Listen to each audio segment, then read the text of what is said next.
Stop with the questions. Celebrate. And then they say, is Donald Trump an intellectual? Trust me, I'm like a smart person. Yosemite's one of the wettest we've ever seen from the standpoint of water. Mike Lindell's a conspiracy. But you haven't. Person, woman, man, camera, TV. They said nobody gets it in order. It's actually not that easy, but for me it was easy. Amazing. He can't sit down. He's got a burning in his butthole. He's got a fire. He's got a flame coming out of his butthole. Big, massive dumps. Oh, I have a term for that. I call it corporate communism. Somebody sent me a thing this morning where they're talking about putting the vaccine into salad dressing. You see, this is a simple meme that you would find on the internet, but this meme is very real. You ain't seen nothing yet until you see the flaming butthole. Putting us on our knees to China. Now witness the firepower of this fully armed and operational battle station. It's not human intelligence!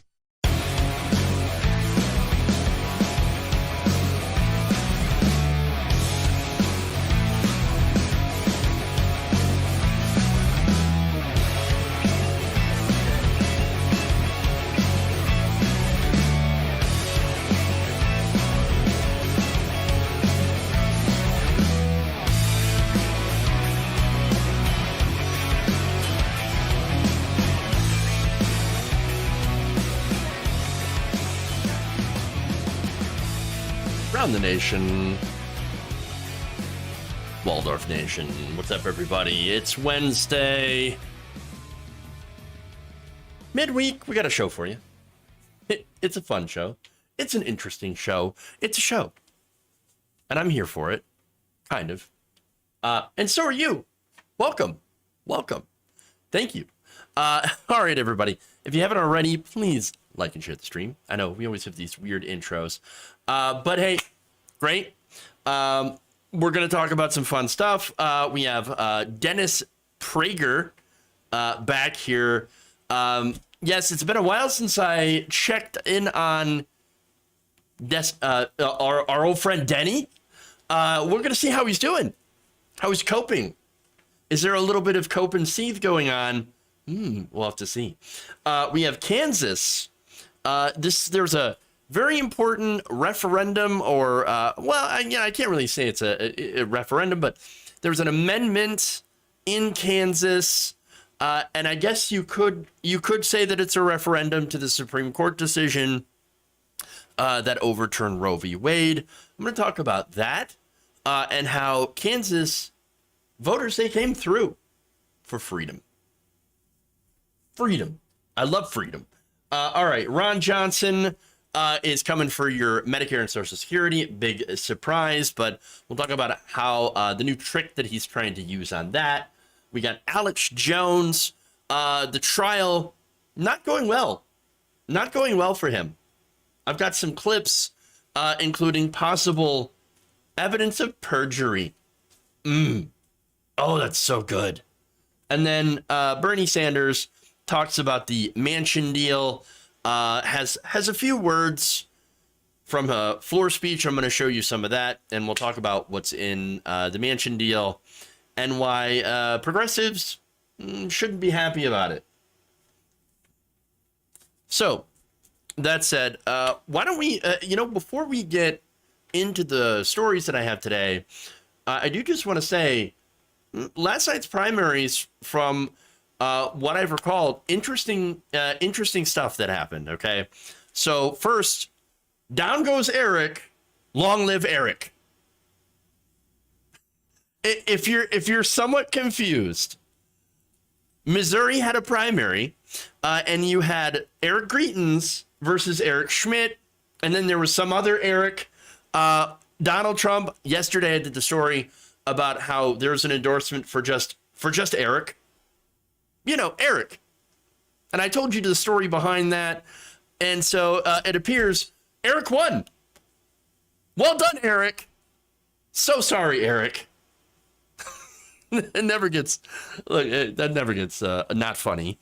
Look, Eric Greitens, whatever you want to call him, the rhino hunter, did not win. He lost. Eric Schmidt won. Both of them are garbage people, and I don't mean to denigrate sanitation workers who are the salt of the earth, who are amazing people doing a vital service. No. They're what sanitation workers have to throw away. So let's just be very clear. All right? Trash man isn't an insult, but being a trash person definitely is. And so both Eric Greitens and Eric Schmidt, trash people, but you can definitely make an argument, and it would be true, that Greitens far worse with all the scandals that he had. And I mean, there's domestic violence allegations, there's sexual assault allegations. I mean, and not only that, but again, the incredibly violent and disturbing ad that Greitens had released, where he pretended to be a tough guy. Oh, I'm going rhino hunting. Oh yes, is that what you're doing? No, you're cosplaying. You're pretending to be a tough guy when you're kind of a bitch who hits women. Just saying. A little bit of a bitch. Or you could say this. Beta male. Because, any man, any male that has to do domestic violence against a woman to feel like a man and to carry around weapons, pretending to be a tough guy. No, you're a beta. Total beta. Bitch, move it along. That's right. So anyway, there's that. So there's Eric versus Eric. We did have some good news last night as well. You had Cori Bush, who won, and you also had Rashida Tlaib, who had won, and so they're protected. But we do have bad news. The story that I talked about yesterday with Andy Levin. Andy Levin did not win his primary. Haley Stevens has won in that newly drawn congressional district. She was, of course, buoyed by millions and millions of dollars of AIPAC spending, including $4 million of just United Democracy Project spending, which again is a supposedly pro-Israel PAC funded by right-wingers, Republicans. And so that's a disaster. This is what happens, though, when you have billionaire right-wing money coming into these primaries. And again, that's the funding of AIPAC. They do not actually represent Jewish people. They don't represent American Jews. They don't represent the left or Democrats in any fashion. They're right-wingers supporting the right-wing government of Israel against human rights for Palestinians. And they don't even talk about, by the way, when they run those ads about Israel, they just sit there and they lie and spread disinformation about what Democratic candidates that they're running against, normally progressives, about what they stand for. And so that is a huge disaster. And I'm telling you, this is, again, this is not the first time that AIPAC and their affiliated groups had gotten involved in these Democratic primaries. But this should be a real big warning sign to Democrats, as if we don't already see this, as if we haven't already seen it before in the Turner race and all that. But when you go after Mr. Levin, who again is very prominent, ally of Israel, even though he did call them out for what they're doing to the Palestinians, still considered to be very pro-Israel, getting taken down by AIPAC money. So, I mean, that is a warning sign for things to come. They will continue to meddle in these primaries and continue to boost the most right-wing corporate candidates on the Democratic side as they can. So, also, Carrie Lake, that's another fun primary. We're going to be hearing about Carrie Lake for some time, who is already, even though the votes aren't quite counted yet, already declared victory.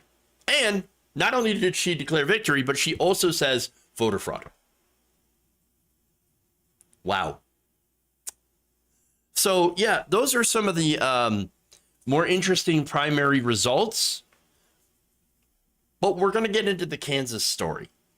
But first, before we do, you know what? Actually, to kind of make the show go a little bit smoother, why don't we start out with the amendment here in Kansas in the actual huge victory here. So let's dive into that.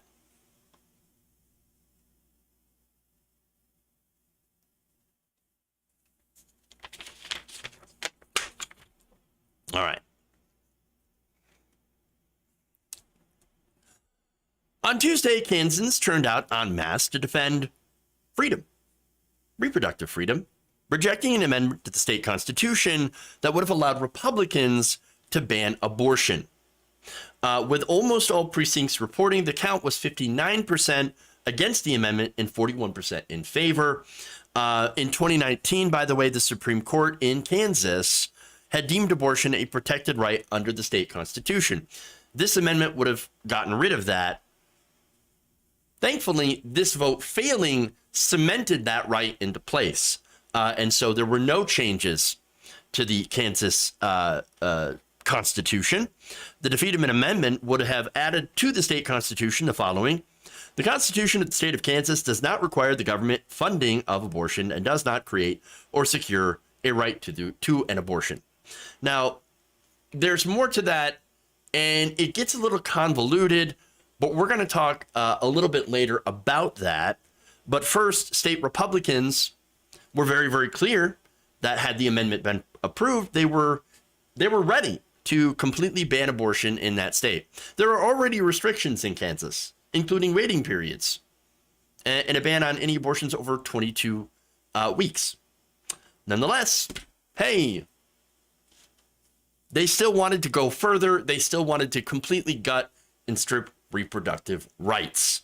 All right, so now, this has, again, proven to not be a popular position, which shouldn't be a surprise to anyone. That's why I'm not surprised that Kansas voters were like, no, of course, we believe in freedom. Look, the majority of the country disapproved of the court's decision to overturn Roe. Yes, it's more independents and more Democrats that support protections under Roe, but you also have, again, Kansas is a red state, and you have Republican voters that are like, oh yeah, no, I do believe in freedom. I might not like abortions, but I don't think that it's my right to order big government to tell you what to do. Look, more people strongly disapproved of that decision than those who strongly approved, because it turns out that the anti-choice position does not represent the majority of the country. That's why this amendment in Kansas does not surprise me. When you leave it up to the voters tend to choose freedom, as opposed to representatives that are from heavily gerrymandered districts that have to pander to the extremists in the party in order to win their primaries. Now, another unsurprising fact is that the turnout in this election was much higher than in normal primary contests, far higher than others in recent years. In fact, according to the AP, turnout had approached to what is typical for a fall election for governor, when turnout is actually much higher. Hey, you know why? It's because people like freedom. And being able to have autonomy over your own body is freedom. Weird how people would support that. No, not weird at all. We as Americans, we like freedom. That said, I want to go into one of the shady tactics here that were ultimately defeated in Kansas. As I mentioned, the wording here was a little odd. That led to reports of voters that were waiting in line to cast their ballots being a bit confused. Many said that while they eventually understood what they were voting on, they had to make the extra effort to figure it out.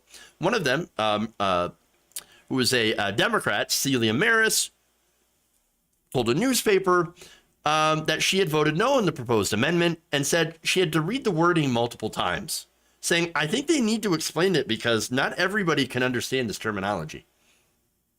At the same time, she said the confusion had made her want to turn out more and said, I made a point to come and vote today even more. Christine Matthews, a yes voter, said she wasn't even clear on what the amendment would or would not do. Gee, maybe she was confused and voted yes. I don't know. That's possible. Now, a Slate journalist named Mark Joseph Stern also pointed out some misleading text messages sent by anti-choice groups in order to confuse people.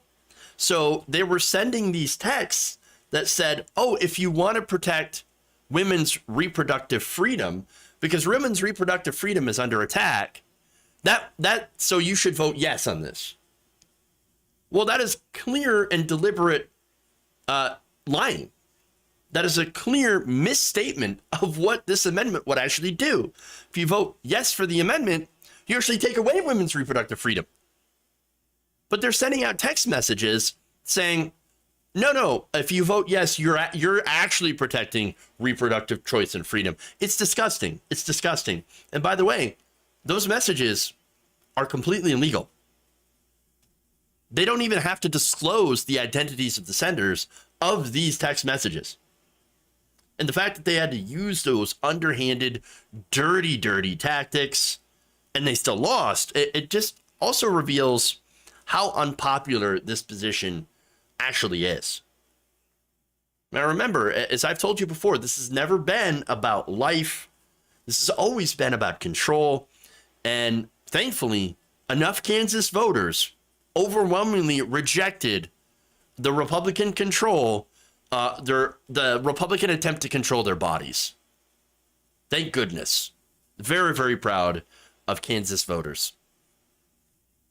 And I can tell you what, they did not expect, the Republicans, the amount of turnout for people who actually care about reproductive freedom.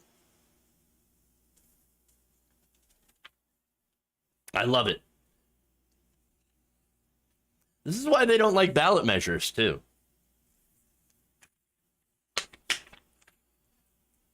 All right. Now let's move on to Dennis Prager.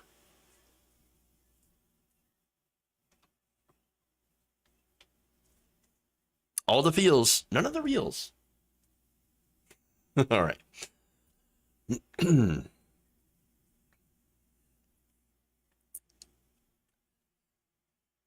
Dennis Prager still believes that the 2020 election was stolen, even though he has no evidence. There is no doubt in my mind there was cheating. I have no proof. I only have arguments for the fact that there was massive cheating. I don't know who won the election. Okay, to be honest, I don't know. But I can't say it was honestly won, and I can't say for certain it was dishonestly won. The only thing I am certain of is that Democrats cheat whenever possible, and that there was cheating in this election.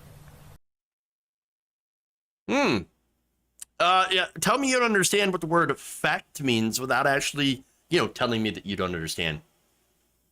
No, the Democrats cheat. I don't have any proof, but I know they cheat. They're very, very cheaty. Now, I love that he said fact, right?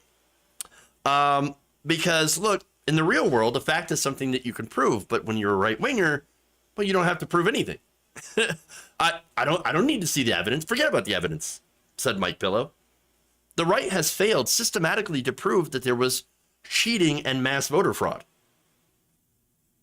They've had numerous times, over 60 different court cases, and nothing. They've lost every single one of them because they had no evidence. And at least Dennis Prager is like, oh, yeah, but I don't have any proof. I don't have any proof, but, I still think it's cheating. Great. So look, it's pretty, okay. Just because you don't see the result that you want didn't mean your opponent cheated. That is a very simple message, okay? But it's ironic because all of this really says, or really points out that the side that claims to say that facts don't care about your feelings, well, they have a lot of feelings about this. They're having many, many feelings. But despite many of the many feels that Dennis Prager has, well, he says that that's not going to have any sort of influence on my vote for who's going to be the next nominee. And interestingly enough, this kind of foreshadows how he might be trying to get away from Trump. Let's take a look at that video. That has nothing to do with who should be the nominee. Nothing. I am not choosing a nominee based on my anger over the last election. I am choosing a nominee based on that person's ability to win. I said this when Donald Trump did not go to Georgia, or did not go enough. I don't remember which it was, but Georgia was not the Georgia 2 runoffs, which decided everything. It enabled this horrible human being named Joe Biden to govern as a dictator, because he has the split Senate, which is therefore in Democrats' hands because of the vice presidency. I said at the time, the issue was Georgia, not the last election. The issue was Georgia, not the last election. So let me just address the dictator portion. So Joe Biden's a dictator. Really, a dictator? What has he dictated lately? How has he acted like a dictator? Or is this another one of those things that you also don't have to have proof for, but you believe anyway? Again, Joe Biden, and I criticize him for this all the time, ran on the idea that he would reach out to Republicans. Now, how's that worked out? Let me give you the quote here that he said back in 2019. He said, "The thing that will fundamentally change with Donald Trump out of the White House, not a joke, because I'm assuming people laughed at him, is you will see an epiphany occur among many of my Republican friends." Now, that goes along with Obama saying, oh, the fever will break, and then finally we can work together. We can work together to pass legislation. How's that worked out? Not very, very well. But see, Dennis Prager wants you to believe that Biden is a dictator and that the Democrats cheat, even though there's absolutely no evidence of either. No, you want to know why you lose? It's because your policies fucking suck. Even their own voters like things like Medicare and allowing that program to negotiate prescription drug prices and like things like free universal childcare. You know, it's funny, when Donald Trump was in office and when Republicans had all control over all the branches of government, they had the chance to pass legislation like that. What did they do? Their major legislative achievement during that time was tax cuts for rich people. That's it. Tax cuts for the rich. By the way, with other tax cuts, thrown in, that had a sunset provision. Now, the tax cuts for the rich were permanent, but the tax cuts for you, not permanent. Interesting. And by the way, the only time that they were actually forced to help the American people with stimulus measures, which again proved to be pretty popular, was again during COVID. And the only reason that passed is because it was coupled along with massive amounts of corporate welfare that, of course, corporate Democrats also loved. So, look, that's the thing. When they had a chance to do things to help the American people, Republicans overwhelmingly choose not to. That's why they lose. That's why people do not like them. By the way, Kansas voters also showed that they did not like the Republican policies of forced birthing.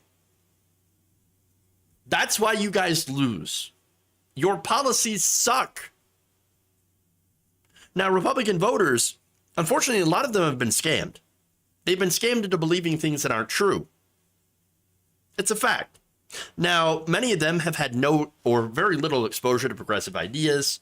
They have this weird warped view of what progressives actually believe and what they think, what kind of policies they're going for, and what those policies would actually do. And so they ironically think it's the left that's the elite. Now, the left, and I'm talking about the real left, I'm talking about working class people, not corporate Democrats who are the elite. No, regular leftists, they're working people. And we also hate corruption. We also hate corporate handouts. And we also hate the elites, people like Dennis Prager. And we hate those people probably more than anybody.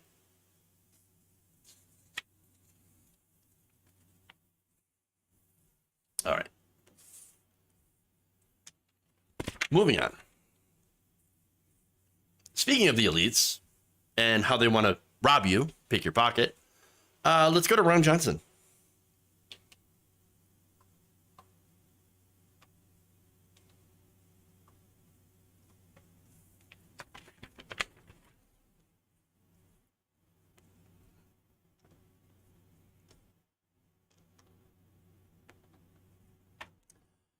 Senator Ron Johnson openly admitted that, yeah, he wants to end Social Security and Medicare as we know it.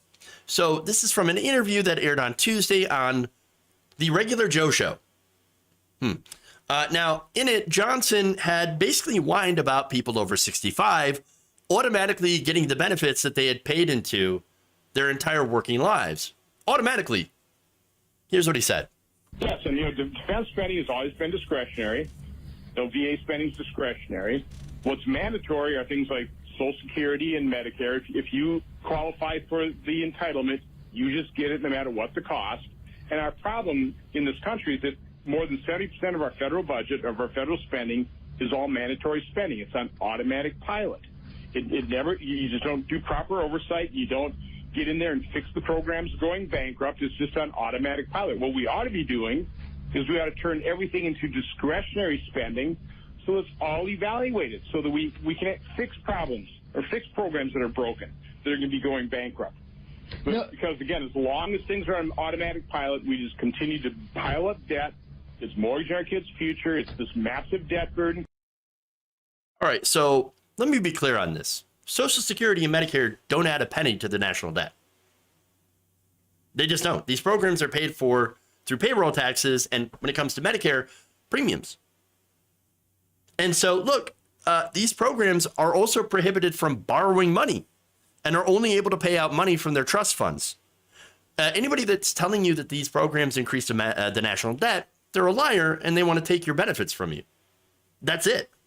Now, what actually increases the debt is the constant military spending and corporate handouts. That's it. We spend nearly $800 billion a year in the military, more than any other country combined, and lots of other countries combined, and a lot of it goes, unfortunately, into the pockets of defense contractors for weapons. I mean, I talked about the Jinsu missile, which is a precisely guided missile with a bunch of knives attached to it. That's the kind of weapons that we have. That's where your tax money is going. Instead of getting healthcare, you get missiles that can slice and dice and create julienne fries. I mean, great, but also not great, because I'd rather have healthcare. But anyway, no, if you want to save money in these programs, because there is an issue. Yes, these programs, we have an aging population. We have more people that are using these benefits. And so, of course, there is going to have to be some fixes here, right? To get more money into the program. Now, you don't do that by lowering benefits or raising the age, which is basically, again, stealing money that you would put into the system already. No. Number one, you can, for Social Security, for example, raise the cap on wealthy people. Now, right now, the cap is $147,000 a year, meaning that if you're someone like Jeff Bezos, who is the richest man in the world, you probably make that in what, 2 days? 2 hours? Well, once you do that and pay that in your taxes, right? You don't have to pay any more in Social Security taxes for the rest of the year. You're done. So if you want to save the program, lift the cap for the rich. And you fund Social Security for the end of time. As for Medicare, well, one big thing that would save money is to allow them to negotiate prescription drugs with pharmaceutical companies. Now, that would save about $456 billion over 10 years and lead to lower prices for drugs for everyone else. Now, those numbers, by the way, they're just based on HR 3, which would allow the Secretary of Health and Human Services to negotiate directly with drug makers in the Medicare program for up to 250 prescription drugs each year, including the 125 most costly drugs offered by Medicare Part D plans or sold anywhere in the commercial market. So right there, even though that plan itself is not as comprehensive, you're already saving money. Not to mention expanding Medicare would drop prices because instead of the private market competing for profits and then funneling that money into executive bonuses and shareholder returns, which is what they do. And by the way, those same insurance companies have massive overheads, which the government does not have. Now, the government, if they were the insurer, the single payer, they would be able to negotiate with hospitals for lower rates at less overhead, reducing the cost not only for the government, but also what you pay in taxes. But instead, Johnson, he says, no. I want to take that money and I want to make it discretionary. Now, what does that mean? Well, for one, it means sending it to Congress to be voted on every single year. So you want Medicare and Social Security to be voted on every single year. Oh, can you imagine how much of a disaster that would be? I mean, look, you already look at the SNAP bill or the Farm Bill, which is what SNAP's the benefits are included in, right? That has become a political football. You really want your retirement that millions of people count on to be a political football in the Senate where any good legislation goes to die? Are you kidding me? No. But the less obvious result here too, even though that would be incredibly disastrous, this would be worse, is that this would, again, make it discretionary. It would turn Medicare and Social Security into a slush fund. So they could take your money that you paid into all your working life and then borrow against it and use it to fund whatever they want. They would turn your retirement and healthcare money into that slush fund. And that would be, again, a disaster. And once it is gone, since it had to be voted on every single year, you think it's coming back? I don't know, maybe in an election year, they'll do a little bit of funding until Joe Manchin comes and, attaches some riders to it saying we need to do more fossil fuel investment and poison pills and all of that stuff. No, absolute disaster. Anybody who is 65 or older, elderly, disabled, you'd be fucked.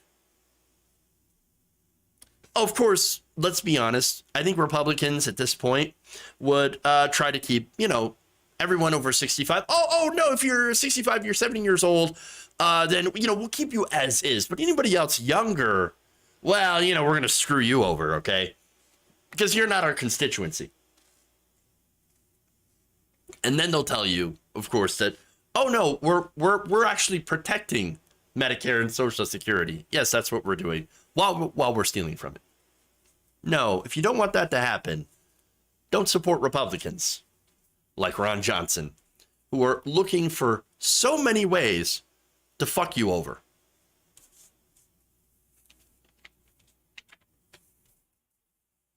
All right. Let's go to Alex Jones. Crooks and criminals, indeed.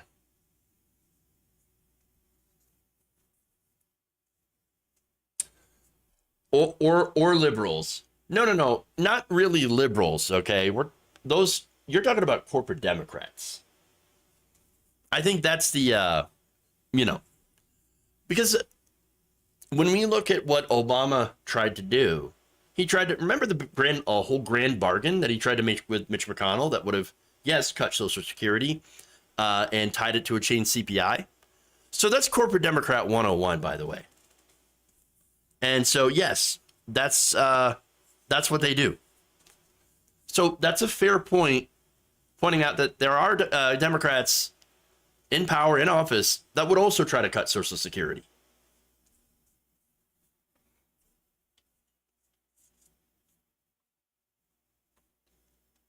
All right.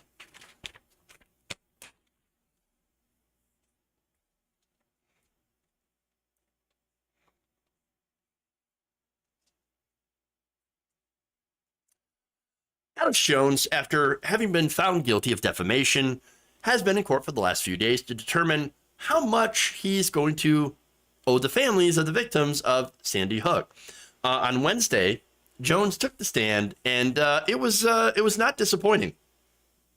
Judge Maya Gamble comes from CPS, who has been exposed for human trafficking and working with pedophiles.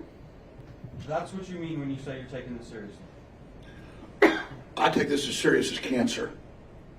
And, I mean, I don't know, you show somebody else's clip that they're always a few seconds long. Why don't you play the whole thing? Mr. Jones, that's not someone else's clip, is it? Well, I didn't direct it or produce it, what I'm saying. I mean, You certainly published it. I'm not standing behind it. I have to see the full thing. So you don't stand by the things you publish about our judge on your show repeatedly, day after day? No, I said I don't not stand behind it. I need to see not just 5-second clips. You know what I need? I need more of a clip. I need more of a clip because I don't know what they put on my show. Wait, it's your show. Shouldn't you know the stuff they play on your program? I mean, it seems preposterous that he just has no idea the kind of stuff that his own company is putting out. Why is it always a surprise to them? Oh, I didn't know. No, it's not a surprise. He knows. But he says, the context. Would the context really make it better? Is there any kind of context that would make trying to tie the judge that is overseeing your case to pedophiles? Really? Okay. Oh, look. There's more, of course. I love how he says, though, I take it serious. It's cancer.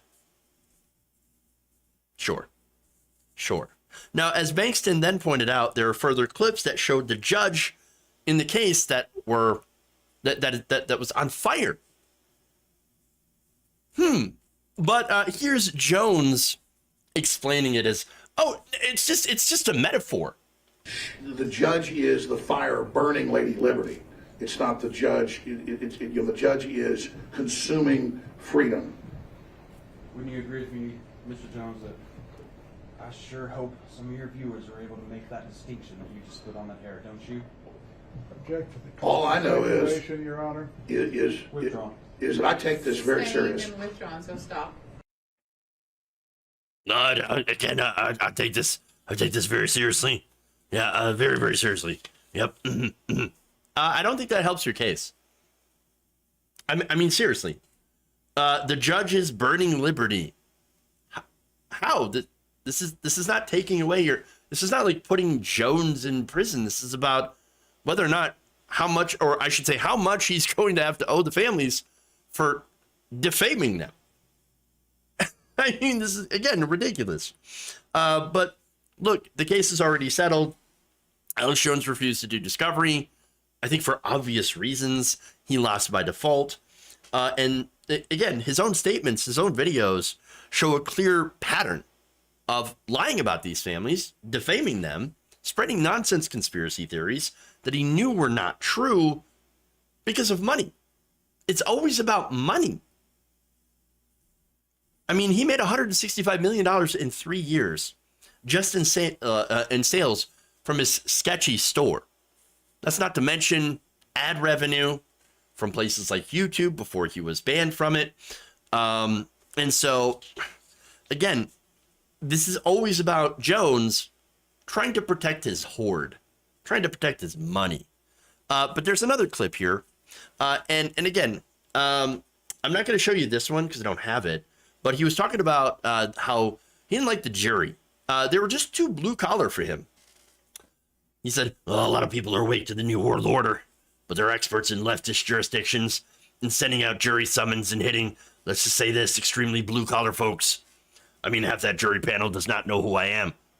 Well, isn't that a good thing? The jury's not supposed to know you so they can be objective. They said that when they were asked during the jury panel yesterday, do you believe the media's ever gotten anything wrong about Alex Jones? They all unanimously said no.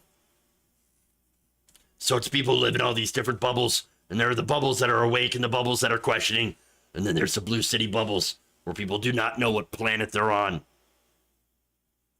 What? Wait, what? Planet? What are we talking about here? It's not human intelligence! It is an alien force, not of this world. I don't.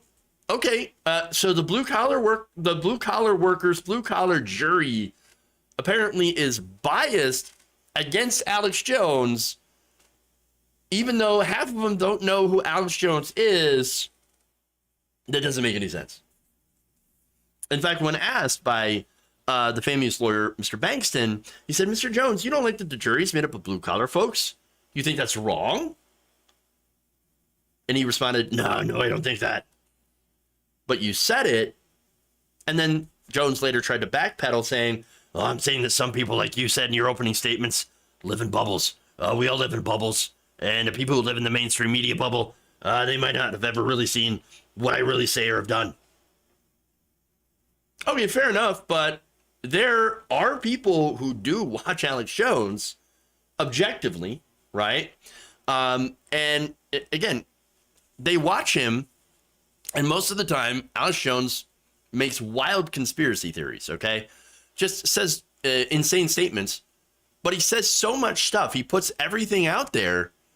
And every once in a while, there's a little bit of kernel of truth. Because, again, inside every conspiracy, there does happen to be a little, tiny little kernel of truth that, again, people, charlatans especially, will build upon and create some giant conspiracy out of. And every once in a while, again, he'll get something right. I think the Surfs yesterday on their stream pointed out how Jones will say things like, there's the levitating goat people. Also, I think the Fed is going to raise interest rates. And then on the next day, when the Fed does raise interest rates that they've been doing, he can say, oh, look, I was right about everything. Not about the flying goats. And so, but again, that's what these people do. They put so much false out there. And then every once in a while, we'll say something true. And everybody forgets about the things that were false and say, well, look, obviously, Alex Jones, he's correct. He's right.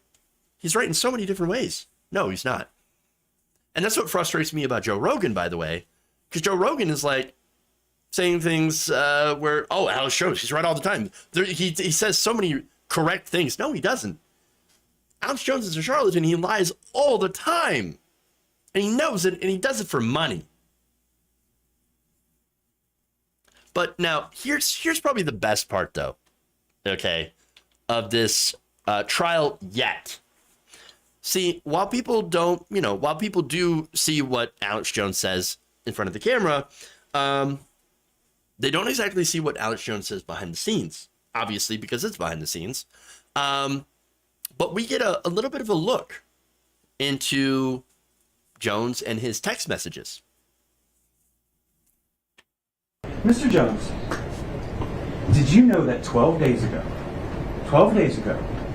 your attorneys messed up and sent me an entire digital copy of your entire cell phone with every text message you've sent for the past 2 years, and when informed, did not take any steps to identify it as privileged or protect it in any way.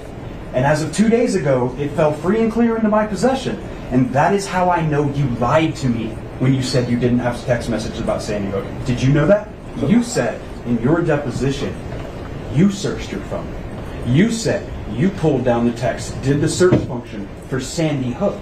That's what you said, Mr. Jones, correct? And I had several different phones with this number, but I did, yeah. Well, of course, I mean, that's why you got it. No, Mr. Jones, that's not why I have it. My lawyer sent it to you, but I'm hiding it. Okay. In discovery, you were asked, do you have Sandy Hook text messages on your phone? And you said no, correct? You said that under oath, Mr. Jones, didn't you? I mean, if I was mistaken, but you got the messages right there. You know what perjury is, right? I just want to make sure you know before we go any further. You know what it is. Yes, I do. I mean, I'm not a tech guy. I told you, I gave in my testimony the phone to the lawyers before, whatever, and so you got my phone, but we didn't give it to you. No, Mr. Jones. No, Mr. Jones. That's not what happened. Do you know what perjury is? I love it. So now, if you thought that was good, it gets better. Jones also testified that he didn't use email. So, that's why he wouldn't be providing any during discovery. I just don't have it. I mean, I didn't have any texts that mentioned Sandy Hook. Oops. But I didn't have any emails that mentioned Sandy Hook either. Oops. Oh, no. Bankston also has those emails and ended up displaying them as evidence against him.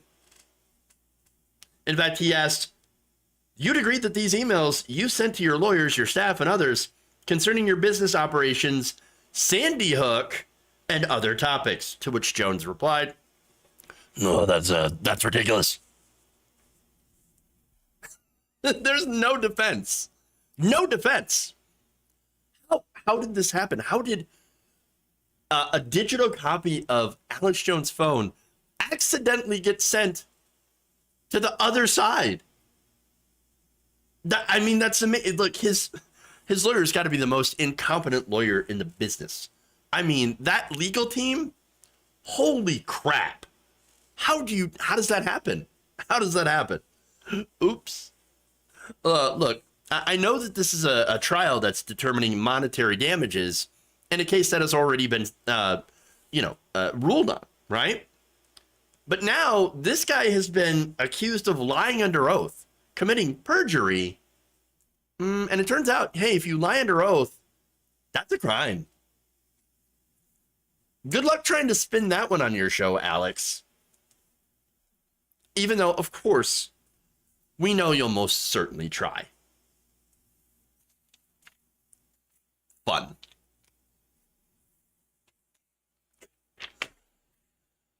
All right. One last story.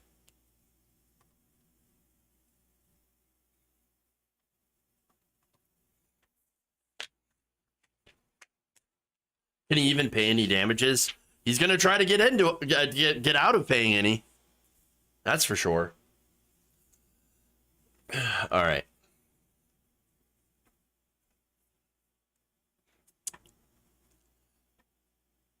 Recently, Joe Manchin surprised everyone by announcing a deal with President Joe Biden that would do some investments in climate change. Now, as I had said in my initial reporting on this, of course, you're not going to get anything past Joe Manchin without funding fossil fuels, without, helping out big oil, and of course, his own personal investments. And of course, that's exactly what's in that bill. Now, there is investment in solar and wind, and that's good, but it turns out that it's also contingent, that spending, on expanding oil and gas leases on federal lands and waters. So basically what that means is that the more we invest in these technologies that are supposed to help the climate, the more we also have to give to the companies who are destroying the climate. So, yeah, not good. Also, another gift to Manchin and the oil companies is reforms to the permitting process for energy projects. They love this. And it would also clear the way for final approval of the Mountain Valley Pipeline. That's a side deal that Manchin had received, which would carry fracked gas through West Virginia and actually create a ton of emissions. I think it was equal to somewhere around 73 million cars a year. So the bill also mandates that oil and gas lease sales be held before the federal government can even greenlight new solar and wind development. So look, all of that has some of the oil lobbyists saying, yes, this is a fantastic deal. We love this. In fact, one lobbyist told Politico, quote, "If you look at the pros and cons, the pros generally outweigh the cons." Now, remember, what we're talking about here is investment in energy that would reduce emissions that are driving catastrophic climate change. And they're looking at that investment in that as a con and saying, well, obviously more leases for us, more spending on us. Well, that's the pro here. More fossil fuels, more carbon, more methane. Yes, but that also means more profit. In fact, there's another quote here that says, "The Easter eggs that Manchin forced into the bill on leasing, they're a big deal." Barron's also reported on Thursday that ExxonMobil, Chevron, Occidental Petroleum, and Equitrans midstream could be among the bill's leading beneficiaries, given its incentives for carbon capture technology. So that's something that, again, it was a major investment in this. Unfortunately, it's more of a gimmick. It's not really a solution. It's a false solution pushed by oil companies trying to actually stop real efforts to cut emissions. So, I mean, there it is. Yeah, sure, you do have necessary investments in alternative energies that are clean. You also, in its current form, have a doubling down of fossil fuels, which is not good. So that's why you have Senator Bernie Sanders, who took to the floor, and he had spoke out against the giveaways themselves and said, quote, this is from Common Dreams here. While Sanders applauded the Inflation Reduction Act's serious funding for wind, solar batteries, heat pumps, electric vehicles, energy-efficient appliances, and low-income communities that have borne the brunt of climate change, he raised concerns about the billions of dollars in new tax breaks and subsidies that the oil and gas industry will receive under the new measure. And in his floor speech, he basically went through the bill piece by piece. It's like 35 minutes long of him going through this. But he comes away with a couple of these conclusions. Let's take a look. In my view, if we are going to make our planet healthy and habitable for future generations, we cannot provide billions of dollars in new tax breaks to the very same fossil fuel companies that are currently destroying the planet. Think about it. At a time when the scientists all over the world tell us we've got to break our dependence on fossil fuel, this legislation provides billions in new tax breaks to fossil fuel companies. In my view, instead of giving them more tax breaks, we should end all of the massive corporate welfare that the fossil fuel industry already enjoys. All right, so now he also points out how ExxonMobil loves it. He said that the CEO of ExxonMobil, a company that has done as much as any entity to destroy this planet, if he's pleased with this bill, then I think all of us should have some very deep concerns about what is in this legislation. He points out that the bill will offer the fossil fuel industry up to 700 million acres of public lands and waters to do oil and gas drilling over the next decade.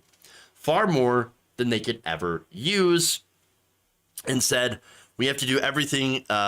Okay, he already said that quote. I showed you that. But now he also, in the beginning, also criticized some of the other provisions that weren't climate related. And that was the prescription drug provisions in the bill, saying that they are weak, complex, not comprehensive, and will take too long to go into effect. So, look, Bernie Sanders, he's right. This is full of things that are going to enrich the donors. That's going to enrich Manchin himself. But the issue here is, and I think it's great that, you know, progressives were speaking out against this. Because there is a major problem with these bills, right? Because they are all full of corporate giveaways, and they all continue to double down on fossil fuels. Well, yes, even though there is investment here in clean energy, my issue here is, I get it. I criticize this bill as well, and I don't like the fawning coverage that the mainstream media gives. But at the same time, when I talked about this before, I said that this is probably the best that we could hope for. Now, I'm gonna again say that that's true. Now, in saying that, I'm also saying that this is so incredibly bleak. The fact that this is the best that we can hope for, it's terrible. It's terrible. It's bleak, but unfortunately, it's true. This bill doesn't go near far enough to mitigate the worst of climate change. But we have a system now where we are stuck with these kinds of people. We have a system that is captured completely by corporations and special interests. And so in that case, again, we can talk about how like we want to do more and we should do more and we have to do more, honestly. But in this case, there's nothing else that we can do. Any bill that goes through Congress, and specifically the Senate, is going to be full of corporate welfare. It is going to be full of this kind of stuff. And that's the only way that things are going to happen. Now, I'm not saying this so that we could lose hope, and I'm not saying this to be discouraging. Even though it definitely feels like it, because I feel discouraged. But I say that because we have to know what to do. Honestly, we cannot count on Congress to do what needs to be done. What we have to do is find a way to sidestep Congress and the courts, because the Congress is not going to work on our behalf. They're too mired in fossil fuel interests. And honestly, I don't think we can wait for the older generation to die off and be replaced. And I'm talking about the older politicians, right? The people in Congress that are 80, 90 years old and that are saying, screw the climate, I'm not going to be alive anyway to deal with it. Because younger people, even younger Republicans, are starting to get very concerned about like, hey, maybe we should do something about climate change, guys. You know what I'm saying? Because this looks pretty bad. This looks real bad, actually. Maybe we should do something. Yeah, you guys can figure it out. I'll be dead. By the way, I'll be dead sitting in a pile of money. Or before I die, I'm going to enjoy tons of money. We don't have the time for that. We don't have the time to wait for the fossils to die off. All right? We've got to figure out a way to sidestep the power structures that are blocking any kind of progress here. And I think, other than trying to remove corporate politicians, which again is a super long process, no, we actually have to remove the corrupting influence of money in politics. I think we have to really try at amending the Constitution. We've got to undo Citizens United. We've got to undo McCutcheon. I think we've got to undo all these decisions that declared money to be speech and corporations to be people. We've got to do that. And it's got to happen soon. It's got to happen now. We got to push for that. Not only that, but there needs to be massive climate protests. There's got to be something to get the attention. There's got to be something to, again, get around the people that are blocking progress for the sake of money. And I may not have all the ideas, but I'm certainly open to them. Because again, we do not have the time to waste on bills that double down. Yes, will this be, a good investment in renewable energy? Yeah, sure. But what you're doing to help renewable energy, you're also doubling down on the very things that we don't need to do more of. And so you're negating the good that we're doing by doubling down on bad. And again, we just don't have the time. And so, yes, we've got to at least try. I think the best hope that we have is to get the corrupting money out of politics and really start pushing for a constitutional amendment. Other than that, again, direct action, organizing your communities, organizing your workplaces, getting involved in direct action, protest.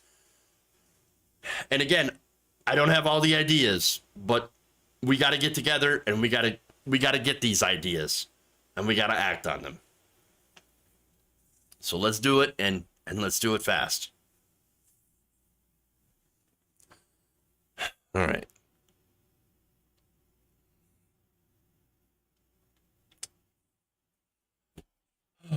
Direct action. Direct action. That's right. We got to get that labor on board. The best idea is to organize, which can lead to more ideas. Yeah, organizing with your communities. Again, I don't pretend to be a leader. I'm just giving you the facts. But again, we got to do something. All right. Emergency Remedial Truth. Thank you for the super chat saying, "Hi Jeff, I am seeing victory in November." Okay. Yeah, cool.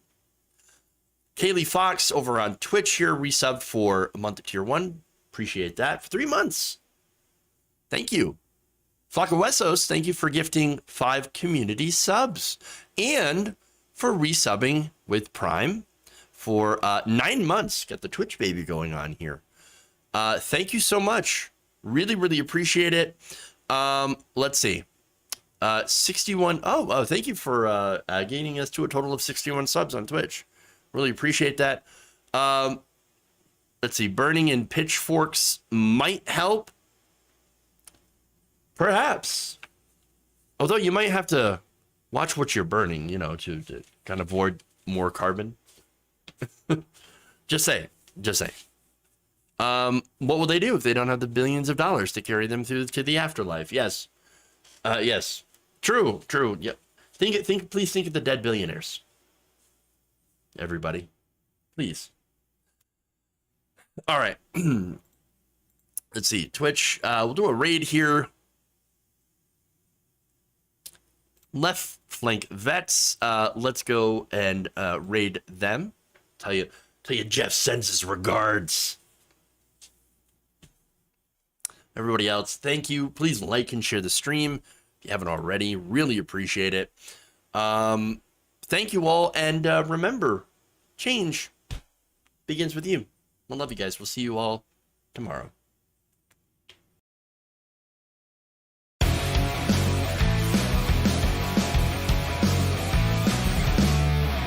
I will eat your ass.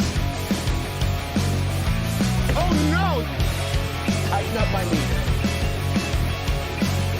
I like my meat tight.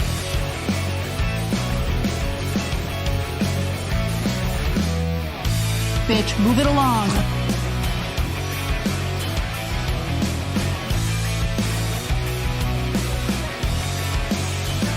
It's the devil, okay? We're under attack.